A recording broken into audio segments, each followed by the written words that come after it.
Welcome to my channel. ఈరోజు గుండె గుడిగంట serial గురించి తెలుసుకుందాం. మనోజ్ని పోలీసు వాళ్ళు అరెస్ట్ చేసి తీసుకెళ్లారు. అసలు ఎందుకు తీసుకెళ్లారో వీడియోలో తెలుసుకుందాం. ప్రభావతి ఏం చేస్తుంది, కామాక్షిని కొట్టడానికి ట్రై చేస్తుంది అనమాట. అయితే నన్ను ఎందుకు కొట్టడానికి ట్రై చేస్తున్నావు అని అంటే, ఏం లేదు నీ వల్లనే కదా తను మా లైఫ్లోకి వచ్చింది, లేదంటే వచ్చేది కాదు అంటే, ఎవరు పరిచయం చేసుకుని, నువ్వే కదా పరిచయం చేసుకుని, తన దగ్గర పైసలు ఉన్నాయని, తను మలేషియా నుంచి వచ్చిందని తెలుసుకొని నువ్వే కదా తన నీకు దగ్గర నీ కొడుకుకి ఇచ్చి పెళ్లి చేసావంటే, తన దగ్గర మంచి పైసలు ఉన్నాయేమో అని అనుకున్నాను. కానీ ఇలా మోసం చేశాను నేను అనుకోలేను. సొంత కూతురులాగా చూసుకున్నాను, కూతురు కన్నా ఎక్కువనే చూస్తున్నాను, కానీ తను ఇంత మోసం చేసింది నన్ను అని అంటది అనమాట. అన్న తర్వాత ఇంకన్నా పూలదే నయము, ఇంకా తను కష్టపడి సంపాదిస్తున్నది, తనకంటే ఒక కుటుంబం ఉన్నది, అసలు దీనికి ఏం లేదు, ఏకాకి ఉన్నది, అనాథ ఉన్నది ఇది అని అంటది అనమాట. అన్న తర్వాత మళ్ళీ ఏం చేస్తావు, నీకు ఒకటి సలహా ఇవ్వాలన్నా అంటే ఏంటి అని అంటే, ఏం లేదు ఆ రోహిణిని లోపల తెచ్చి పెట్టుకో, లేదంటే నీ పరువు పోతుందంటే నేను సచ్చినా తీసుకురాను దాన్ని. అసలు అంటే పాపం మనోజ్ పరిస్థితి ఎలా, మళ్ళీ మనోజ్కి ఎవరు ఉంటారంటే, నేను ఉన్నాను కదా గుండెలో పెట్టుకొని చూసుకుంటాను అని అంటే, అలా కాదు వాళ్ళిద్దరు ప్రేమించి పెళ్లి చేసుకున్నారు కదా, అలా విడగొడితే ఎలా అని అంటే, అవసరం లేదు మనోజ్కి నేను ఉన్నాను, నేను చూసుకుంటాను, అది ఇంట్లోకి రానివ్వను అని అంటదనమాట. ఏదేదో అరుస్తుంటుంది ఆమె. వెళ్ళొచ్చు కదా అంటే, ఇంటికి వెళ్తే మీనా బాలు నన్ను చిన్న చూపు చూస్తారు అని అంటదనమాట. నేను వెళ్ళాను ఇక్కడే కొద్దిసేపు ఉంటాను అని అంటది. తర్వాత మీనా బాలు మాట్లాడుకుంటుంది అనమాట. మనం ఏమైనా తప్పు చేసామా అంటే మనం ఏం తప్పు చేసామంటే, మటొట్టుకొట్టు మనము అది చెప్పి తప్పు పని చేసామా మనము అని అంటది అనమాట. అంటే ఊకేనే చెప్పినట్లున్నాము, లేకపోతే ఇలాంటి మంచి సంతోషంగా ఆనందంగా ఉండేదంటే నిజం ఎప్పటికైనా బయటపడేది కదా, తను అలా అబద్ధాలు చెప్పింది కాబట్టి మనం బయట వేసాం, దానిలో తప్పేం లేదు అని అంటాడు అనమాట. అంటే ఇల్లంతా పోసిపోయిందండి అని అంటే, ఎందుకు మా అమ్మ నేను తిట్టడానికి లేదనుకుంటున్నావా అని అంటాడు అనమాట. లేదు భోజనము తినడానికి ఎవరు లేరు కదా అని అంటే, నీకు వంట తబ్బింది కదా అని అంటే, నేను వంట అనేది ఇష్టంతో చేస్తానండి అని అంటే, ఇప్పుడు నీకు అన్నీ తినాలని ఉంది కదా నాకు పెట్టేసాను అంటాడు అనమాట. తర్వాత నాకు ఏదో డౌట్ కొడుతుంది అని అంటే, ఇంకేం డౌట్ కొడుతుందంటే, పాలనమ్మ జీవితంలో ఇంకో ఏదో రహస్యం ఉన్నట్లున్నదంటే, ఇంకేమున్నాయని అన్నీ అయిపోయాయి కదా అంటే, ఏదో ఉన్నది అని అంటే, అప్పుడే శృతి రవి వస్తాడు అనమాట. కూర్చోండి అని అంటే అనమాట. నీ చేయి నొప్పి ఎలా ఉంది మీన అంటే, చాలా బాగుంది, కొంచెం తగ్గింది అని అంటే అనమాట. రోహిణి ఇలా చేస్తుందని నేను అనుకోలేను అని అంటే, బాలుగిట్ ఇదే అని చెప్పాడు అని అంటది అనమాట. అసలు ఎందుకు ఇలా చేసింది ఏమన్నా ఉంటే అప్పుడే చెప్పుకోవచ్చు కదా, ఇలాంటి మోసం చేస్తా అంటే అప్పుడే చెప్పేస్తే మన అమ్మ పెళ్లి కొప్పుకుంటుందా, మన అమ్మ వీక్నెస్ తెలుసుకొని తనకు డబ్బు అంటే ఇష్టమని అలా అబద్ధం చెప్పి పెళ్లి చేసుకుంది. అలాగే మనోజ్ని మోసం చేసింది వాడు ఒక అమాయక చక్రవర్తి అని అంటారు అనమాట.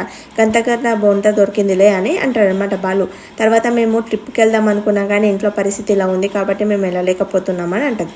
తనే ఏమైనా పర్మిషన్ ఇచ్చేది ఉండే, తను ఏదో చెప్తానని చెప్పింది కదా అంటే, ఏం చెప్పుకుంటా తను అన్ని అబద్ధాలే చెప్తుందని అత్తయ్యకి అర్థమైపోయింది కాబట్టి అందుకే ఆమెను చెప్పలేవలేదు అని అంటాడు అనమాట. మనోజ్ ఎక్కడికి వెళ్ళాడు, అసలు అతను వెతకరావాలంటే, ఏం లేదు ఇప్పుడు నాకు గెస్ కరెక్ట్ అయితే తను బార్లో కూర్చొని ఫుల్ తాగుతుండొచ్చు అని అంటే, నిజంగానే బార్లోకి వెళ్ళిండా అని అంటే అవును అని అంటాడు అనమాట బాలు. తర్వాత నిజంగానే బార్లో కూర్చొని వాళ్ళ ఫ్రెండ్ని పెట్టుకొని తాగుకుంటూ కూర్చుంటాడు అనమాట.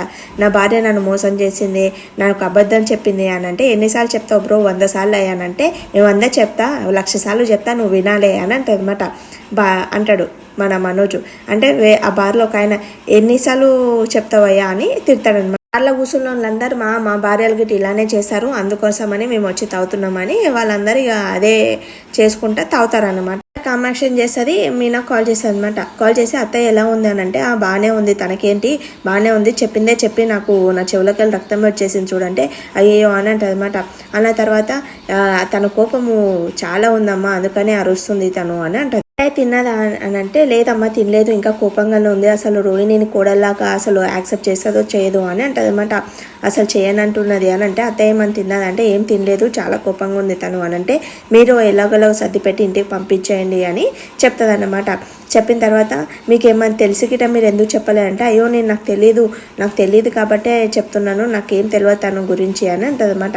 అన్న తర్వాత బాలు వచ్చి ఏమైంది అని అంటే, ఏం లేదు అత్తయ్య అక్కడనే ఉందంట రానంటుందని అంటే నాన్నకు చెప్పాను, నాన్న అన్నాడు తనకు కావాల్సి తనే వస్తుంది, నేనెందుకు వెళ్ళాను అంటే, ఇదంతా మళ్ళీ సర్దిదిద్దాలంటే మన డార్లింగ్నే రప్పియాలి అని అంటాడు అనమాట. వాళ్ళ నాన్నమ్మనే రప్పియాలని అంటాడు బాలు. అంటే అదే చెయ్యని ఏం చేస్తాడు, ఫుల్ తాగుతాడు అనమాట. ఫుల్ తాగి స్కూటీ మీద వస్తుంటే పోలీసు వాళ్ళు చెక్ చేస్తాడు అనమాట. వాళ్ళ ఫ్రెండ్ని చెక్ చేస్తాడు. అలా ఎలా చెక్ చేస్తాను అన్నాడు అనమాట. ట్రాఫిక్ కానిస్టేబుల్కి అంటారు, మీరు ఎందుకు ఆపారు, మా ఫ్రెండ్ని ఎందుకు చెక్ చేశారు మీరు అని అంటారు అనమాట. మేము పెద్ద బిజినెస్ మ్యాన్, మళ్ళీ ఎలా చెక్ చేస్తావు, అతను తాగలేడని తెలుసు కదా, నువ్వు అలా చేసావని కొంచెం అక్కడ డ్రామా చేస్తాడనమాట మనోజు. చేస్తే అతను వస్తాడనమాట. అర్జున్ వచ్చి ఏంటి అసలు ఏంటి గొడవ అని అంటే, ఏం లేదు నా భార్య నన్ను మోసం చేసి అంటే ఏదో ఫ్రస్ట్రేషన్లో ఉన్నట్లున్నాడు, అందుకే ఇలా చేస్తున్నాడు, అతన్ని పంపించేయడని అనమాట. ఇంకెక్కువ చేస్తాడు మనోజు. అక్కడ ఒక రోహిణి అని వస్తుంది అనమాట, ట్రాఫిక్ కానిస్టేబుల్ ఆమె వస్తే రోహిణి నువ్వు నన్ను ఎందుకు మోసం చేసాము రోహిణి అని ఆమెతో కొంచెం మాట్లాడతాడు. పద రోహిణి మనం ఇంటికి వెళ్ళిపోదామని ఆమెను తీసుకెళ్తుంటే వాళ్ళ కోపం వస్తుంది అనమాట. ట్రాఫిక్ కానిస్టేబుల్ వాళ్ళ కోపం వచ్చి మనోజ్ని పోలీస్ స్టేషన్ లేజాము తీసుకెళ్ళండి తనని, ఆటో మాట్లాడుకొని వెళ్ళిపోదంటే, నేను ఒక బిజినెస్ మ్యాన్, నాకు ఆటో ఎందుకు, నాకు కార్ కావాలి అని అంటే ఆటోలో పడేసి తీసుకెళ్తాడు అనమాట. తీసుకెళ్తే ఈ రోజుకి వాళ్ళు ఫ్రెండ్ అంటాడు, వదిలేయండి సార్ ప్లీజ్ సార్ అని అంటే, స్టేషన్కి వచ్చి మాట్లాడాను అని చెప్తాడనమాట. ఈ రోజుకి సీరియల్ అయిపోతుంది. Thank for watching my video. Please like చేయండి, సబ్స్క్రైబ్ చేయండి.